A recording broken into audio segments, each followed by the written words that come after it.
everyone, I'm Lien and I'm so happy you're joining me again today on the Crafty Meraki YouTube channel.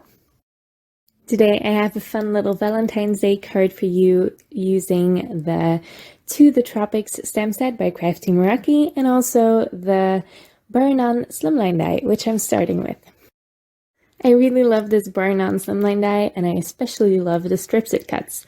So I'm taking all of those out. I just cut this from Clairefontaine DCP 250 GSM cardstock, but any white cardstock will do here.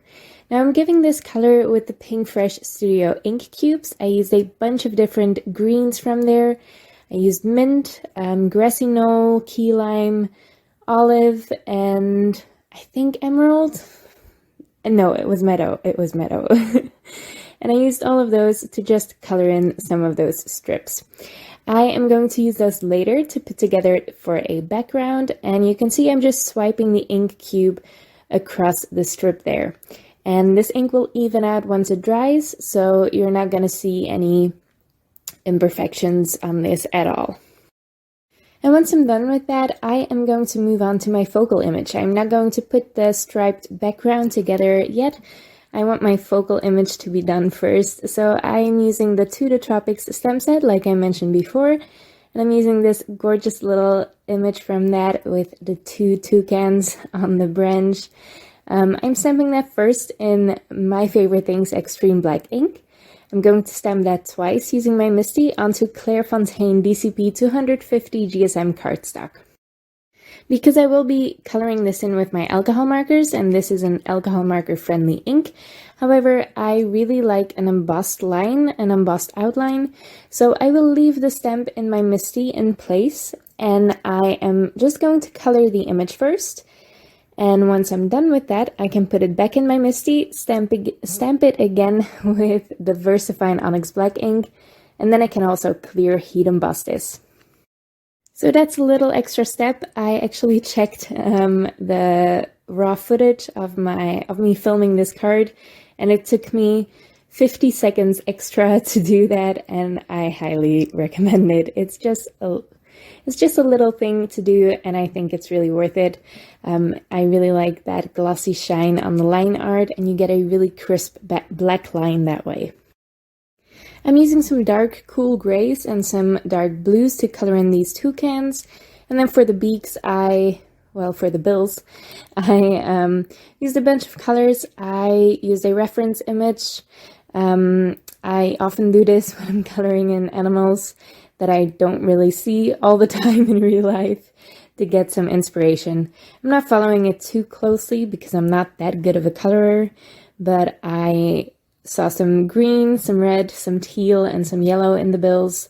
I'm also adding a little bit of orange because I also want their faces to be a little bit yellow, and I just wanted that to be there to be a distinction between the bill and the face. Overall, I'm keeping the coloring fairly simple. I am just blending from a dark tone to a mid-tone to a light tone, and I'm doing that for all the areas here. Now for the branch, I just colored in some spots in a dark brown and then colored in the rest with a lighter brown. And then for the leaves, I just used 3 greens, but they're so tiny, you could have absolutely gotten away with 2. Now, as I said, I am stamping this again with the VersaFine Onyx Black ink. I left the stamp in place in my Misti, and I'm just putting the paper back in that top right corner there. So it's all exactly in the same spot, and it stamps perfectly every time. I am adding some Wow Clear Gloss Superfine embossing powder to this, and then I will heat set that as well, just to give it that nice shine and gloss to the line art. I really like doing it this way. You can emboss before you do any coloring with your markers, but it's not recommended. It might be bad for your markers, and your markers might actually rub away the embossing powder. So there's not really a point to it. If you're doing some really intense coloring with your markers, you might end up with no embossing powder and with ruined markers. So I like to do it this way. Like I said, it takes 50 extra seconds. Now I covered this scrap piece of cardstock with some Versamark ink, and I'm using the Egyptian turquoise, I think it's what it's called, also from Wow. This is embossing powder. I covered that piece with the embossing powder and I'm heat setting it.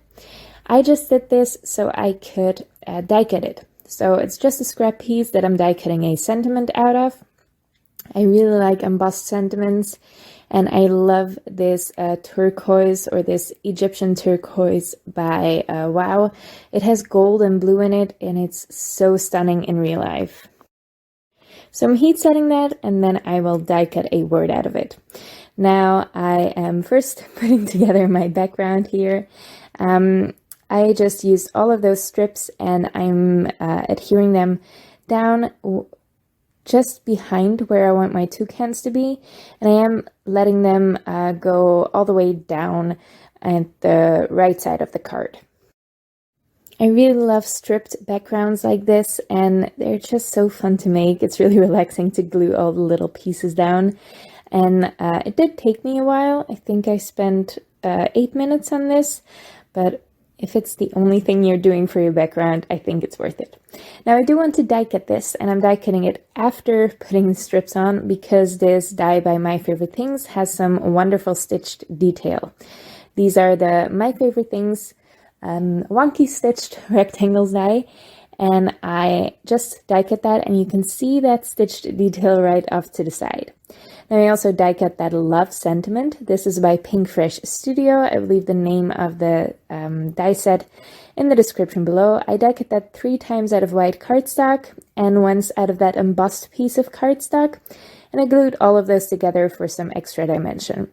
For some extra dimension behind my entire panel, I also put a piece of cardboard behind it.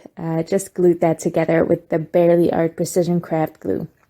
I propped up the toucans on some foam tape, and I'm gluing the love die right underneath them, just overlapping them a little bit, so it really looks like everything belongs together. Sometimes overlapping your sentiment with your image really makes everything go together nicely, and it's a really nice composition. You shouldn't be too worried about covering up your image or part of your sentiment. It just makes everything look like it belongs together. I also used some Golden Illusion Meraki Sparkle Gems there to finish it up, and then I'm just folding a matching envelope out of some patterned cardstock. I'm using the We Are Memory Keepers 123 punch board to fold an A2 sized envelope, and you can see this patterned cardstock does have another pattern on the back, but I think the color still works with my card, so it's fine. I am just finishing up that envelope there, glue it together with the Barely Art Precision Craft glue, and then it's all done. And that's it, a really fun Valentine's Day card all finished and ready to send come February 14th. However, some exciting news. On Monday, tomorrow, we are dropping a new release at Crafty Meraki, and it's so beautiful, you guys. I really, really love it. I highly recommend you check it out, especially if you're into Valentine's Day. There's something for everyone out there. But the Valentine's stuff in there is so dang adorable. I can't wait to show you my project with it. It's just so cute, and I had so much fun coloring in the stamps and making some cards with them. So stay tuned for that, and you can definitely expect some inspiration here on the YouTube channel with the new release soon. Thank you so much for watching. I hope you leave a like on this video if you liked it, and check out some of the other videos that the design team has on the channel if you're looking for more inspiration. Thank you so much for watching, and I'll see you next time.